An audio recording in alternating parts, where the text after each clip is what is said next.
2000 ரூபாய் தானம்மா, நான் அனுப்பிச்சு விட்டுறேன். நான் இருக்கும்போது நீ எதுக்குமா கவலைப்படுற? ஏங்க ஒரு 2000 ரூபாய் அம்மாக்கு போட்டு விடுங்க. யாருக்கிட்ட காசு இருக்கு? என்ன விளையாடுறியா? காசு யார்கிட்ட இருக்கா? ஓயாம காசு கிட்ட யாருக்கிட்ட இருக்கும்? கல்யாணத்தப்ப நீங்க என்ன சொன்னீங்க? அத்தை, நீங்க எனக்கு அத்தை இல்ல, அம்மா மாதிரி, உங்களை நல்லா பாத்துக்குவேன்னு சொன்னீங்கல்ல.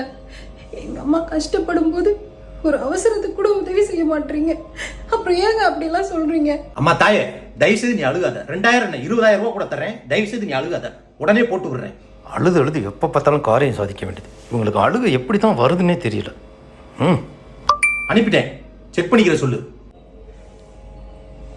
அம்மா வந்துருச்சா? ஆர்டர் போட்ட சாரி வந்துரும். கலர் செக் பண்ணி மறக்காம வாங்கிரு. போன தடவை மாதிரி தப்பான சாரி அனுப்பிச்சிருக்க போறாங்க. கரெக்டா செக் பண்ணி வாங்குமா. வந்துச்சே ஃபீலிங்ஸ், வந்துச்சே ஃபீலிங்ஸ், வண்டி வண்டி